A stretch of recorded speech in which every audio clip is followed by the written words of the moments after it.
Hello everyone and welcome to the last episode of the Woolly Mammoth Fibre Company podcast in 2023. Thank you all for joining me this year. I hope you've enjoyed everything that I've produced. And yeah, thanks for watching, and I have some new knits to show you today. I have one finished object, well, one, kind of two, but one. I have a work in progress. I don't think you've seen any of these actually. And the beginnings of my Ainslie sweater. I've actually only done a swatch for that, but it's quite an involved process. So I'm going to tell you more about that a little bit later on. So I might as well just get started with the first finished object. Well, first/second finished object, whatever. And it's the Speedy Selbu Mittens by Ellie of Skeindeer.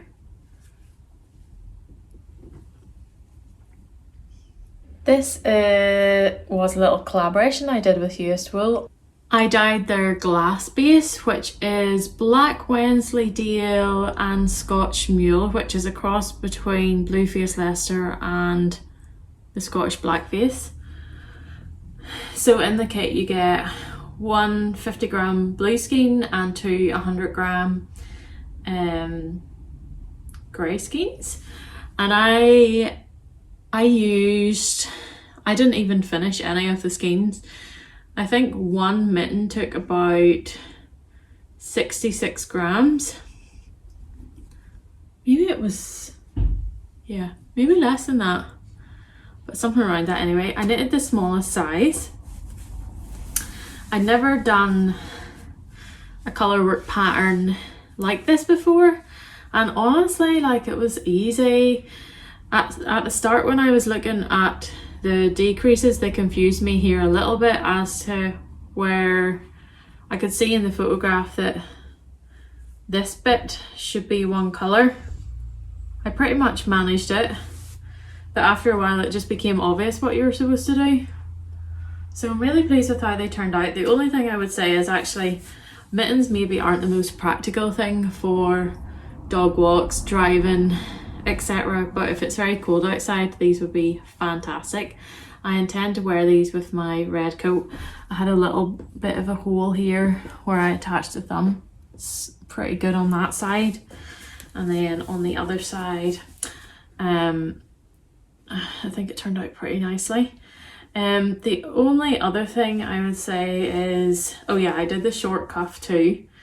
And I love the detail on the thumb. I think that's really beautiful how you alternate the different colours up the thumb.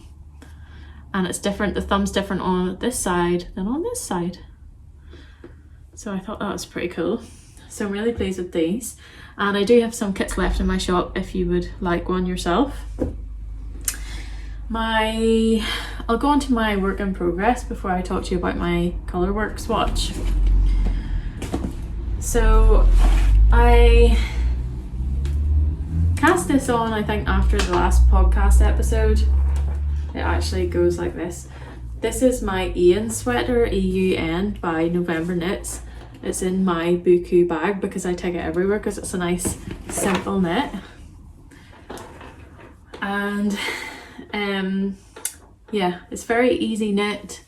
And I'm using it's an iron weight pattern, so I'm using my Causeway yarn and my natural sock yarn held together. So I'll just get the two colours. It's a very mild marl, which I think looks really good. Have a little bit of a story with this one recently because it is such an easy knit and I've been taking it around with me everywhere. I kind of made a mistake. Before I started the ribbon, I knitted too far basically.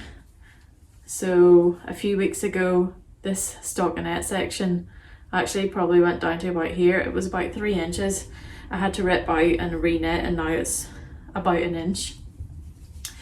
It's not a mistake necessarily, because on the pattern it actually says to knit it way longer than that, but it must be just whatever height, you know, they're making it. I think it's supposed to be a wee bit oversized and stuff, but when I tried it on visually, the proportions didn't look right, because I'm quite a short person and I have quite a short torso. It didn't look right with my body. So basically I ripped out, I had actually done more than this. I think I ripped it all back and did it again. It didn't actually take long because it's iron weight, it's very quick. You know what, I'm actually just gonna pop this on. It's gonna look a bit funny with my turtleneck jumper on below. So to me, once this is blocked, this will probably sit something like this, and before there it was definitely a bit more of a gap here. That looked a little bit weird to me, so I'm really glad that I ripped it out, because I was looking at it going, oh, could I get away without having ripped it out? But now I'm really happy that I did. It does mean that the split's going to be really quite high up here, but I think that's fine. I'm really pleased with the colours, how they marl together. I had a little problem with the German short rows. I don't know why, but I can see them. I shouldn't be able to see them at all, so that's kind of weird. I had that problem before on a sweater. I knit it by Petite Knit, the no frills pullover. I had that problem with it, and a couple of other sweaters that I've knitted, but I'm just going to go in with a tapestry needle and fix that afterwards. But so far I'm absolutely loving how this is turning out, and I cannot wait to knit the sleeves. I think it'll knit up really fast. I did originally say in another episode that the sleeves being not tapered is maybe not so practical for me, but I really like the look of it, so I'm going to go ahead and just knit them as the pattern recommends. And I think I'm going to have this done in a week, maybe, something like that. Once I get a few hours, I will speed on with this probably. It's a very nice like Moorish knit, because you can really see the progress. So yeah, really pleased with this. So my Causeway yarn is actually coming back to the shop at the end of January, and I'm going to have a whole host of different colours. So I will dye up some of this nice green colour. If you want to knit it along with me, you can do that. The combination of yarns is so nice between the Natural Silk and the Causeway, but you could just also hold the Causeway double. I think it would work really well. So yeah, I'm really pleased with this knit so far. And the double folded neckband is so cozy, and I love the look of this raglan. I think it's very tidy looking, and it's just very nice. The next thing that I would like to show you is my swatch for my Ainslie sweater. I'll put a photo maybe of the Ainslie sweater here in case you don't know it, but basically it's quite an intense pattern. It was originally in a magazine. I think it was a magazine called The Knitter. It's not one that I'm familiar with, but I think it is quite like, I think you can buy it in supermarkets, I'm not sure. So I have a yarn coming to the shop in 2024 that I wanted to test out with this pattern. So it's an all over colourwork pattern with 9 different colours. It's 4-ply or finger and weight. It was originally designed in Jameson and Smith, or Jameson's of Shetland, I'm not sure which one. But I think I maybe did show you these colours before, but I naturally dyed all of these colours. That's my business, obviously. I'm not going to tell you too much about the yarn yet, but stay tuned because I will reveal it at some point. These are some of the colours. Nice autumn colours. So anyway, I got all of the colours, and I actually went and printed off the pattern in a shop and got a full colour print out of the main photo, because I wanted to really study it in detail to make sure that I had the best idea of what I was doing. So basically what I did was, this is what I usually do with more intense colourwork things, but I make a little I just put them around like a piece of card, or this is a little spacer from my studio that's getting done up. And just to see what the colours look like together, I added in a skein of my Swarbles in blue textile. I hope it's not getting too dark here. To do the main motifs. After I had that done, it was quite a lot of mental gymnastics to try and figure out like which colour should go where, because I'm changing the colours quite dramatically, I would say. And then I did this, so I had to write down, because there's so many different colours, I had to write down which colour was which one. So this is very, very helpful if you're doing some intense colour work. So I went ahead and knitted my swatch. It took me 2 nights. I didn't catch any of my floats, but it is awkward to knit a swatch, like a Colourwork swatch, and do floats and all. But this is what it looks like. So I was kind of thinking that I would need to do more than one, but I've basically reached gauge. I'm 1 stitch out, but I think that will be fine because the original pattern has very little ease, and I wanted a bit more, so I think that would work quite well. I'm pleased with how the fabric looks. I would say I was a little bit concerned about that there wouldn't be enough difference in the value of some of the colours.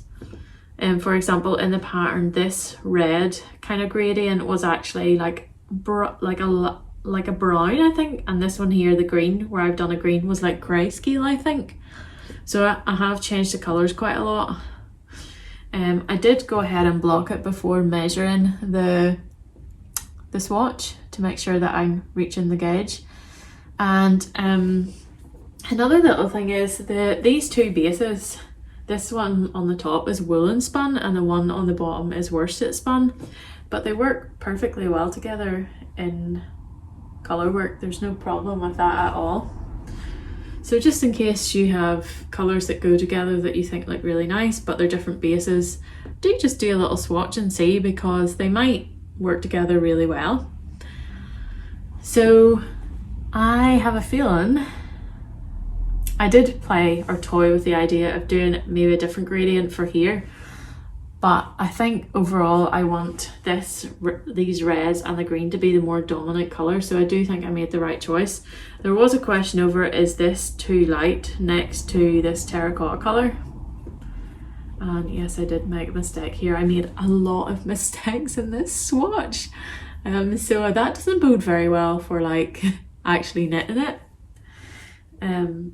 But it's hard to tell when you're knitting a swatch if it's the right colour or the right colours are together. You really need to knit the swatch and hold it a bit further back and kind of squint at it to get the proper idea. But yeah, I think just laying it here, I'm pretty pleased with that. But it's probably something I'll look at for a while before casting on, actually, because another idea might come to me of a different colour that I might want to try it in or whatever, and I still have my Ian to work on anyway. So that's how far I've got with my Ainslie swatch number 1. I feel like if I finish this for next autumn, I'll be very pleased about that. So the next thing I want to cast on over the holiday period is the December bow by Petite Knit. I was going to have it done for Christmas Day. I'm not going to have it done for Christmas Day. I haven't even got it cast on. I think it would be a quick knit, but yeah, it's not going to happen because I want to put my hair half up and then put the clip with the bow in it with a nice gingham dress and ideally the Eun Sweater and maybe a little Sophie scarf in a red colour. But yeah, that's not happening now. Definitely not getting all that done. So yeah, that's kind of where I'm at this month. I don't know how much I'll do over the holidays, and next month you might get a bumper episode next time, you may not. Today I have been wearing my drop sweater. It's a pattern by Albina McLaughlin and it's in Notodden yarn that was given to me as a gift. It's got a crazy amount of ease, but I actually wear this a lot.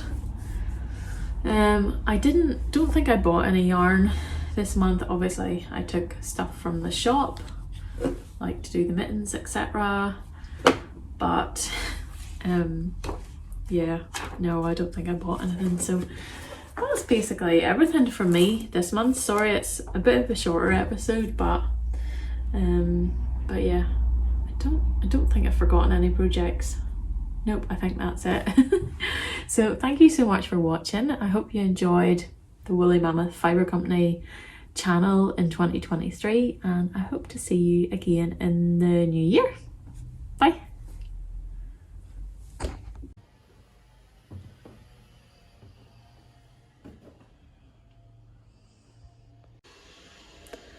I forgot to say, if you haven't watched my last Vlogmas episode and you're interested in buying something from the shop, I would watch the last episode. Hint, hint.